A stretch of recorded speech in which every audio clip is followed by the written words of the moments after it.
Біздің жастарымыз патриот, елді сүйеді. Қазақстанның егемен алғаннан кейін патриот сезімдер өте күшті. Ал енді бір сол арман қарай елімізді үлесін қосып, арман қарай дамытуына бір нәрсе меніңше өзіміз үкімет тарапынан жоғары жақтан бір келіспейтін нәрсе, сол білімді жастардың соларды бағаламайды. Соларға өзіне лайықты жұмыс жоқ. Соларға өзіне лайықты олардың жалақысы жоқ деп есептеймін. Мен оған дегенім, мен айтайын дегенім, ол жалғыз менің өз басымда. Менің бір немерем Москваның нефтяной институты, Губкин атынан нефтяной институт бітірді. Соны бітірейін деген ақыр жылы бір 8 баланы Канада шақырыпты жұмысқа.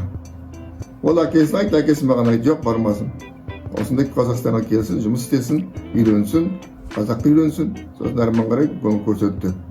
Ал енді сол балалар қазір Канада істеп, енді Норвегия істеп жатыр, өте жақсы. Біздің балам енді бітірді, қазір үйленді, 2 немере шөберем бар, Құдайға шүкір. Енді сол қазір министрлікте істеп жүр, жалақысы өте аз. Соған көңіл толмайды. Ақырын сол кішкене маған ренжитіні бар. Үлкен жастар тәрбиелеу үлкен мәселе жастарды. Сондықтан оны өзі үкімет болып қолға алу керек. Қолға алу керек деп ойлаймын. Әйтпесе жастар патриот, Қазақстанды істегісі келеді, Қазақстанға өзінің үлесін қосқысы келеді. Бәрі көбі грамотный, айтишниктер особенно әсіресе бізге керек специалистер көп. Солар мінекей солар бағаласа тамаша болар еді. Ұрпақ тәрбиесінде алған енді патриотизм өзінен өзі ғой енді. Сосын мен ойлаймын, осы біздің қазір Қазақстанда еңбек тәрбиесі жоқ. Трудовое воспитание дейміз қойшы. Еңбек тәрбиесі. Мектептерде өздеріңе оқыңдар, бәріміз жұмыс істедік қой осы. Дежурный болдық, жөндеу, ремонтына бәрі қатынасқанымызда. Мен істеген кезде ученический производство бригада деген болған балалардың. Олар жұмыс істейтін мектептерде не беретінбіз, профессия беретінбіз, мамандық алатынбыз. Қыздар әртүрлі мамандық алатын, ауылдық жерде мастер машина дайын деген болатын, соны алатында. Жігіттер, жер балалар, трактористің несін барабай, комбайннікін, машинанікін алып шығатын, көбісінен жұмыс істеп кететін, сол болса. Сосын солардың осы жай қарапайым еңбектің нелерін, жалақыларын көтерсе. Бұрынғы біз деген кезде қарапайым жақсы трактористер, жақсы комбайнерлар, жақсы строительдер осы райкомның бірінші қасына жоғары алатын зарплатын. Ауылда тұруға выгодно болғанда. Бұл бір мәселе. Сосын мінекей ауылда бір жақсы жері, сол кезде айтайын қазір еткенде, ауыл шаруашылығының өнімін үкімет қымбат бағамен алатын. Ал бізде сондай қазір не жоқ. Ауылдық жерде қазір мал ұстамайды. Жастар тұрғысы келмейді. Неге десеңіздер, олардың бағасы жоқ. Жем шөп қиын, табу қиын. Ал енді оған қарамай ұстап жатқандар да бар. Осыны мен талай жерде айтып жүрмін. Ауылда закупочный ценаны көтермей, ауылдық жердегі ол болмайды. Неге десе, үкімет көп ақша береді. Ауыл шаруашылығын дамытуға миллиардтар береді, дотация жасайды. Бірақ олар ауылда тұрғандарға келмейді. Осындай нәрсені көп жерде көтеріп жүрмін. Оларға ратифундистер, мына қолдар кетті. Оларға да керек шығар, мен оған қарсымын жоқ.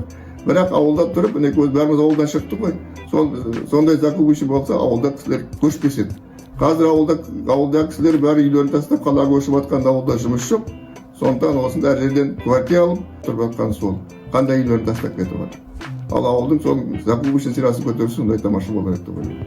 Бүгінгі жастарға тілегім енді олар өзі патриот. Ол еңбекқор болу керек. Жұмыстан таймау керек. Жастардың да не бар. Кейбіреу қазір көп ақша алғысы келеді. Тәрбиелі болу керек. Сосын шыдамдылық болу керек. Ауылда шыдамдылық болу керек. Осы біздің Қазақстанның келешегі ауылда деп ойлаймын. Ауылда. Мынау бәрі IT деген дұрыс, мұнай деген дұрыс, газ деген дұрыс, бірақ келешек ауылда. Ауыл шаруашылығының өнімін сатып отса, Қазақстанның ол бренді болар еді. Ауыл шаруашылық өніміміз, бидайымыз болсын, етіміз болсын, сүтіміз болсын, қайсы болсын, ол экологически таза. Оған барлық не өзі қызығып отырады. Ондай не басқа жерлер мемлекеттердің ондай емес. Біздің жерлердің дәмі еті болсын, сүті болсын, майы болсын, бидайы болсын, басқа не өкілесі болсын, бәрі экологически таза. Біздің климат соған ыңғайланған ғой. Сондықтан келешек осы ауыл шаруашылығын көтерсе, біздің Қазақстан алға күшті дамиды. Ол да орысша айтқанда продовольственная безопасность қой енді. Қай уақытта болсын адам тамақ ішпей отырмайды ғой. Сондықтан ауыл шаруашылығын көтеру керек. Ауылдар сондықтан жастар барлығын ауылда дамыса тамаша болар еді деп ойлаймын. келешегінде жастарда ғой. Алла жазса, біз Қазақстанға сенем. Ол бір қиын заман өтөт.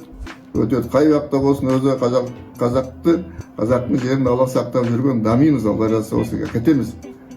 Дүние қаншама жеріміз бар, қаншама байлығымыз бар. Халықтан аз. Біз бір Тегеранда өзі 23 миллион халық тұрады. Бір Тегеранда. Бізді бір Москваның халқы ғана. Халқымыз аз. Бәрі жұмыс істегісі келеді. Соған условия жасасу керек қой. Түбінде бәрібір осы Қазақстанның байлар халыққа бәрін тисе, біз жақсы болады деп ойлаймын. Келешегіміз мол. Мен өз қазақ елінің, Қазақстанның жақсы болатынына мен өте сенімдімін. Әкенің, атаның рөлі, әсіресе біздің қазақ менталитеті өте жоғары ғой. Өте жоғары. Әкенің сөзі, атаның сөзі қай уақытта болсын қазақ халқы тыңдап өскен, отбасында тыңдап өскен. Сондықтан оның рөлі өте жоғары. Сондықтан әке, ата өзінің рөлін білу керек. Оның балды жастарды тәрбиелеу керек, өз соған одан үлгі алатындай болу керек, қай уақытта болсын. Бірінші өз отбасында патриот болып, отбасын бірін-бірі сыйлап, бірін-бірі балаларын осы бірінде сондай дос, тату қылып, әрмен бір білекте, бір тілекте болуға тәрбиелеу керек балаларын. Сосын әрмен қарай олар өз семьясын әрмен тәрбиеласа, әрмен қарай бұрыннан келе жатқан нәрсе ғой, сол ата-бабалар. Сондықтан атаның, әкенің рөлі өте жоғары, өте көп деп өзім ойлаймын.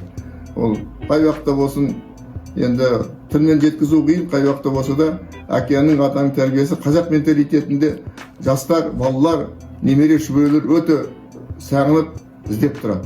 Ол атаның айтқан сөзі немерелер шөберелерін өте зор, тәрбиесі мол деп есептеймін. Сондықтан аталардың өзі соған дайын болып, олар тәрбиелеп, патриоттыққа, тәрбиелікке, еңбекке баулауға туралы қарай, сосын өз отанын сүюге шақыруымыз керек қай уақытта болсын.